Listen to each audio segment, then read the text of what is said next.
Greetings, ladies and gentlemen, it's me, Ethan, also known as XShadowDude17X here, and I'm going to be doing something a bit different for the main channel here. I know it's been a while since I posted up a video and everything like that, and trust me, this is, I have a bunch of little videos that I'm going to post up on the main channel. This is one of them. As you could probably see, we're celebrating a 20th anniversary of a certain cartoon. And if you can't tell by the looks of this cartoon, yeah, it's Sonic SatAM. You know me, a Sonic fan. Can't believe this show is about 20 years old. Today marks the 20th anniversary of this show. I can't believe it. I mean, really. How time flies by so quickly. This is probably one of my favorite out of the three American Sonic cartoons.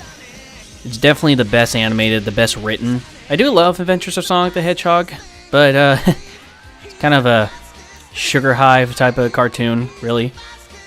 But definitely for story and writing, this thing actually gets it, you know, down to a T. It really does. Heads or tails? You know, that pun would probably work really well if this episode was about tails, but it isn't. Well, let me give a bit of origin of my first showing of this cartoon. I didn't actually watch Sonic SatAM until about, gee, I wouldn't say about 96, 95, somewhere around there. The show has only been on for about 2 years. It went from 93 to 94. Kind of sucks that it only lasted for 2 seasons. Apparently, ABC had a new lineup, and because of its new lineup, you know, they had to get rid of some shows, and Sonic SatAM, unfortunately, was one of the shows they had to get rid of. Kind of irks the shit out of me, because this was a really good animated cartoon. It really was. Voice acting wasn't too bad. Writing was really good. Animation was really nice. I mean, there are some animation flurbs. I mean, what do you expect from something from the early 90s? But this cartoon was definitely a great one. And I'm pretty much watching a recorded episode I did off the DVD, so it's somewhat in 720, but it's not really. I think the resolution of the cartoon's still in 360p. I think that's what it was back then. So yeah, even though the video is going to be in 720p, you know, the cartoon is still in 360. May look a bit clean, but you know, it's still 360 no matter what. But it's like, I remember watching this cartoon, you know, from reruns and everything like that. I can't remember what channel had reruns of it. I think it was maybe the Disney Channel, maybe? I'm not too sure. I know that the Disney Channel had Adventures of Sonic the Hedgehog on it sometimes. But I think they also had this cartoon as well. I can't remember. It's been a long time. But when I heard about the DVD release of this cartoon coming out, I had to instantly get it. I mean, it was... well, how much was it? Like 15, 20 bucks? And that's like 26 episodes. That's really not that bad.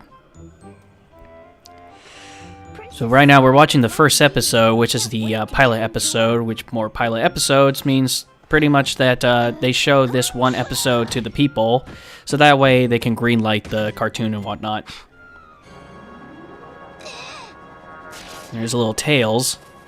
He was a little kid sidekick. And there's Rotor when he's purple. Frankly, you know, after this episode, they changed him to the color blue. I don't understand why.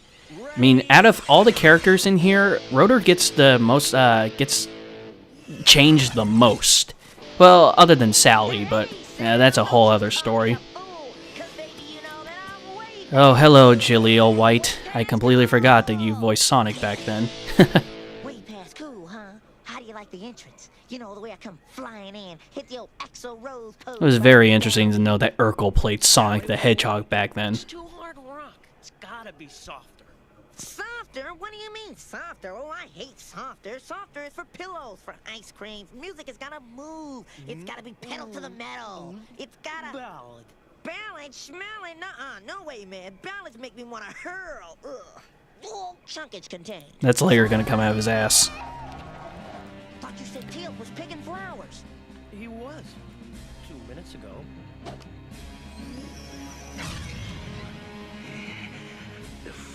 And that's Jim Cummings playing as Dr. Eggman. He's probably, or back then, we called him Dr. Robotnik. Yeah, Robotnik was actually a thing back then. But definitely Jim Cummings, out of all three of the American cartoon Robotniks, he's definitely my favorite. He sounds the most menacing. It's funny, too, because Jim Cummings was originally supposed to be the Robotnik for the Adventures of Sonic the Hedgehog. I remember the, I don't know if it was the pilot episode or maybe some sort of episode 0, something like that, that I remember that, Jim Cummings was Robotnik in that one episode. And after that, they replaced him with, what's his face? His name's Long John something. I can't remember at the top of my head. But he did a really good job throughout the whole entire time of the cartoon.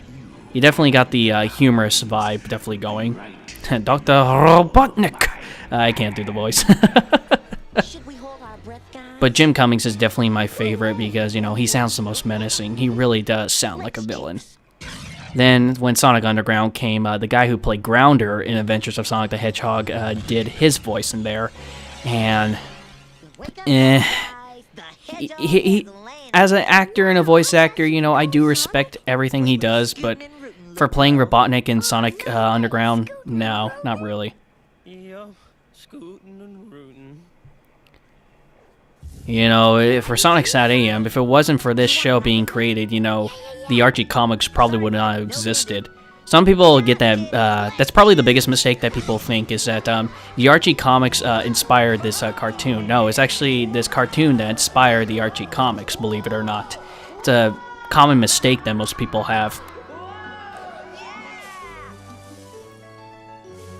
They are just lucky that that's just a regular bale of hay, because if it was a bale of hay with horse shit, Sorry about that, guys. You're sorry. I think in the early stages of the cartoon, I think they were trying to make Rotor some sort of fat-ass smart guy. I think that's what they were trying to do, because I've noticed in this episode that he eats the most out of everything. I mean, he really stuffs his face all the time. But in later episodes, he's just a techno-wizard, He just knows everything. Well, not everything, but knows a lot of things, though. We're also introduced to Antoine, Bunny, and also Sally as well. Antoine is played by Rob Paulsen, I know that for sure. Another two famous voice acting characters that I know he did are Yakko from Animaniacs, and also Raphael from the original 1980 Teenage Mutant Ninja Turtles. I wonder if he remembers playing Antoine. We also have Kate Suche, I think that's how you pronounce her name, who plays Sally. She does actually a pretty good job with Sally the Hedgehog. No, she's an acorn, Ethan. She's definitely a chipmunk.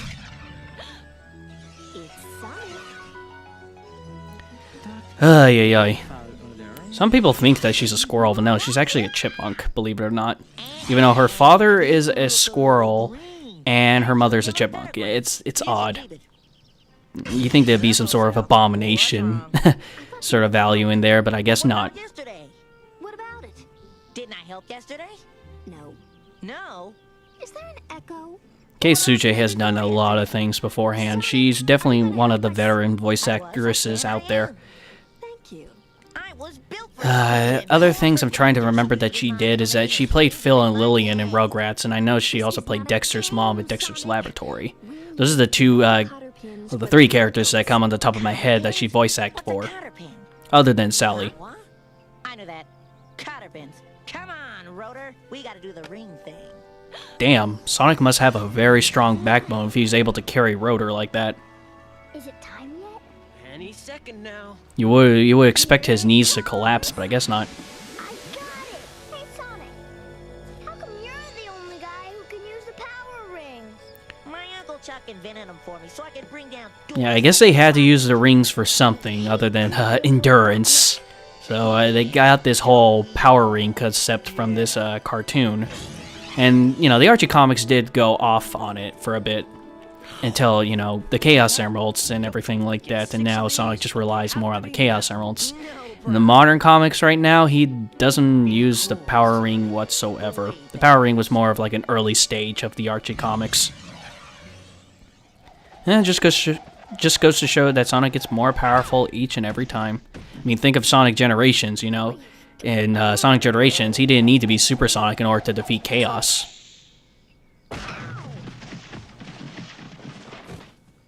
Stupid tree. Tails, what are you doing? Yeah, it had to be pretty interesting for Jaleel White for his schedule because since he played Sonic in here, he also played Sonic in Adventures of Sonic the Hedgehogs, and both that cartoon and this one we're watching right now were running pretty much at the same year. So it must have been pretty tough for him to go between sessions each time to record, Sonic for this cartoon and Sonic for that cartoon. It must have been pretty difficult and a lot of stress for him. There is a interview on the SatAM DVD that talks about his experiences. He said that most of the time he did have to stay at home to rehearse his lines and whatnot, and when he did come into the studio, he would record, but he wasn't really there for the table readings with everybody else. That's the plan. Hold on, we're gonna juice.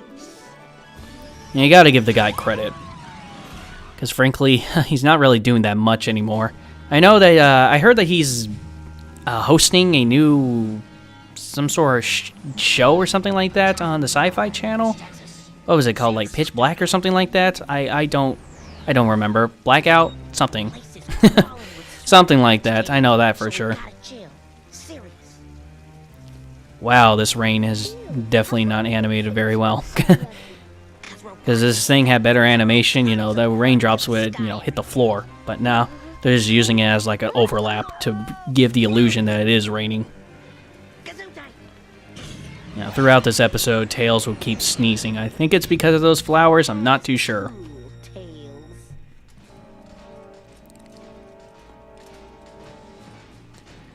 I know for a fact that I read the comic books before I even watched the show. God, Tails is so small. I can't believe he could fit into Sonic the Hedgehog's backpack. I mean, Tails is pretty small for a little guy, but fitting in that backpack, there's just no way. But then again, it's a cartoon, so I should not be thinking about it that hard. Or who knows, maybe the void is in Sonic the Hedgehog's backpack. X-Death went through all that trouble looking for it, and all along it was in Sonic's backpack. Final Fantasy V. That's Mutsky. He looks too mean. Cause he's a robot, but he won't hurt me. I'm his best bud. And this cartoon really relies on, pretty much that Dr. Robotnik has already taken over most of Mobius, except he's trying to find Knothole and destroy the rest of the Freedom Fighters. That's pretty much the whole basis of this cartoon. I mean, with Adventures of Sonic the Hedgehog, there really is no consistent plot. It's more of just like what happens in each episode. Like, oh, in one episode, Robotnik tries to destroy all the music. In another episode, he will build Scratch and Grounder, and it'll be pretty much their shenanigans of how they try to catch Sonic the Hedgehog. Let the dog know who's in charge. Yeah, this is Sonic the Hedgehog's dog, Muskie.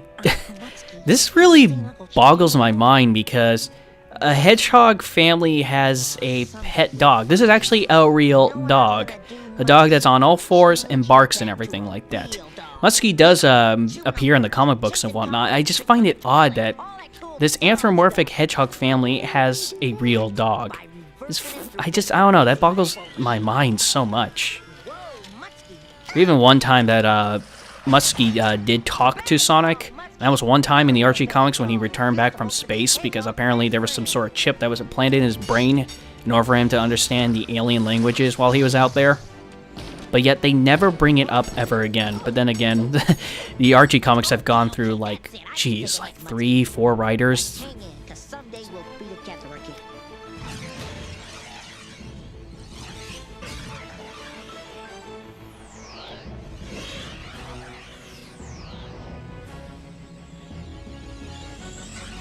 Also in this cartoon, Robotnik uses the SWAT bots in here. SWAT bots, I never really found the design of them too interesting. I mean, they look like your regular Tin Man. I mean, seriously, they look like something that could be ripped from the 80s, to tell you the truth. Now, I don't know if that's probably the thing they were going for, but I never found the appeal of the SWAT bots whatsoever. In Adventures of Sonic the Hedgehog, the only robots he used are Scratch, Grounder, and Coconuts, other than a few of his contraptions he makes in each episode. And in Underground, he relies on 2 bounty hunters that play for comic relief, and frankly, to tell the truth, I don't like them. If I ever talk about Sonic Underground, or one of these days when I actually commentate on a Sonic Underground cartoon, you know, I'll explain in more detail. And bring me the power rings. My plan is simple in its genius.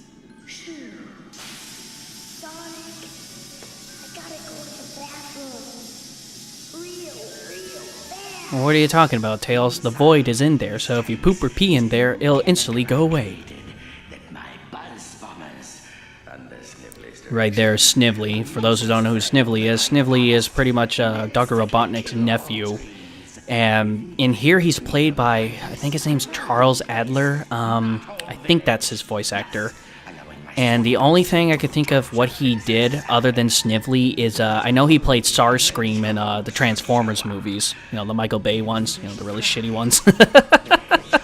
I'm sorry, just Michael Bay just fucked that series in the ass. He's gonna do it with Teenage Mutant Ninja Turtles, I just know it. I mean, it's already begun, you know, getting Megan Fox to play April. Seriously? She may be very beautiful, but acting she cannot do. Did we miss dinner?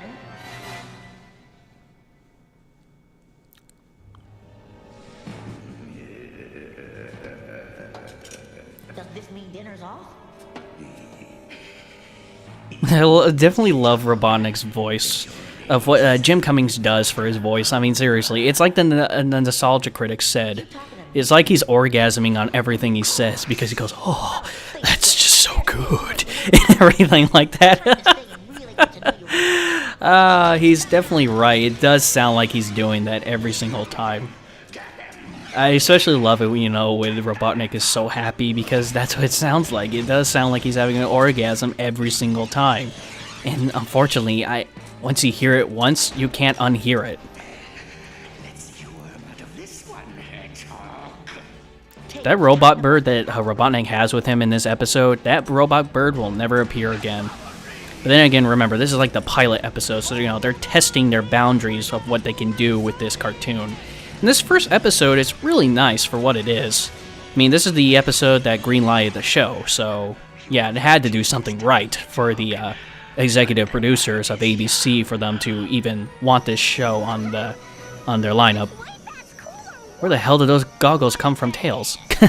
Animation flubs! Yay!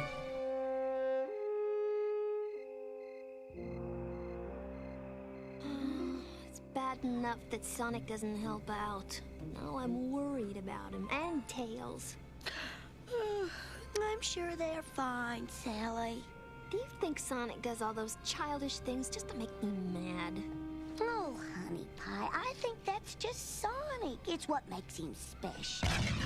I can't remember the voice actress who played Bunny Rabbit. I know that she played her throughout the whole season. Throughout first season and second season, I should say the whole series. But I can't remember her name. I can't even remember anything else that she's done, because I think after this cartoon, she just gave up voice acting. Okay, that's all of them. Going back to Rotor design for a bit is like as stated previously, Rotor goes through the most different character designs throughout the whole series and everything like that. Even his voice actor changed in season 2. I don't understand why. Maybe because the guy from the first season couldn't do it anymore or something like that. Maybe the contract. I don't know. They never explain it. I do really wish that they would have gone more behind the scenes in the DVD box set, but they really don't. The only thing you get is a interview with Ben Hurst, which is, I think it was the head writer of the whole entire series, or maybe just season 2, I can't remember. And you also have the interview with Jaleel White. But then again, it's better than the behind-the-scenes crap with the Adventures of Sonic the Hedgehog DVDs. I do own those. And what do they give you? Oh, how to draw Sonic. Oh, how to draw Tails. Oh, how to draw Dr. Robotnik. All that crap. And frankly, since I'm no artist, that doesn't really appeal to me whatsoever. Better cool down with some ice water. Hedgehog. Where is he? Sonic was defying gravity there for a second. I'm searching your excellency. This is probably also the only episode where one of the badniks will ever appear in the show, because throughout most of the series, Robotnik will rely on the SWAT bots. This is the only episode that will actually use the Buzz Bombers. Even though the Buzz Bombers designing here are completely different from, you know, the original 1991 Sonic the Hedgehog video game. Because at the time this cartoon came out, Sonic CD, I'm not too sure if it was out by then or not. I would have to do a quick search on the internet to see when did Sonic CD come out. But I know that that was going to be the new Sonic game that was coming out this year. So I guess for source material, they had to rely on Sonic 1 and Sonic 2. Which pretty much, not too much. You got Sonic, you got Tails, and you got Dr. Robotnik. Easy as that. And then Sally, Rotor, Bunny, Antoine, you know, they were all created from this show. And inspired the comic book. So you gotta give this show some credit for those people who are Archie fans. If this show wasn't around, you guys probably wouldn't have your Archie comics.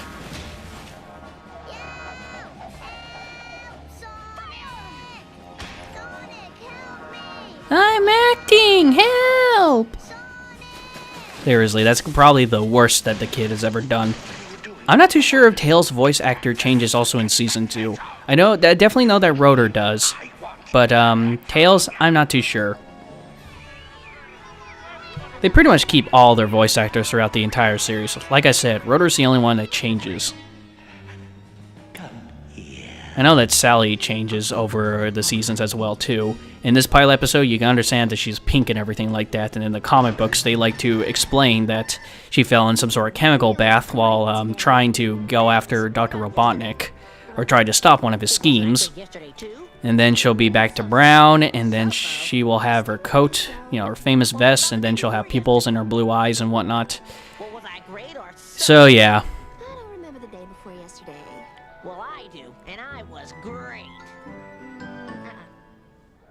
And for a very first episode, you know, that wasn't the first episode I ever seen of the Sonic SatAM cartoon. I think the first one I ever saw was the one where Sally gets captured and then a duplicate robot was made of her to fool the Freedom Fighters. I think that was the first episode, and I think that's the third episode in the entire series. But you know, guys, I hope you all enjoyed this commentary I did of the very first Sonic SatAM cartoon. If you don't like it, then please tell me in the comment section what you like or what you don't like about it. Dick. I'm sorry. I can't help thinking that's saying... It's a childish way of just saying dick. But anywho, folks, you know, I hope you all enjoyed this video. For those who really do enjoy the Sonic SatAM cartoon, I hope you got a kick out of this. And, you know, write down in the comment section below if you want me to do more of this stuff and everything like that.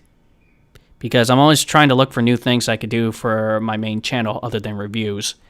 So yeah, guys, like I said, this is the one out of the few videos that I'm going to be posting. I do have a couple of little videos I'm going to be posting up, and just keep in touch, guys, because soon, I'm not too sure when I'm going to start my new Super Mario Bros. Review, but I'll let you guys know as soon as possible. So till then, guys, I'm Ethan, also known as XShadowDude17X here. You all have a great night, and I will see you all later.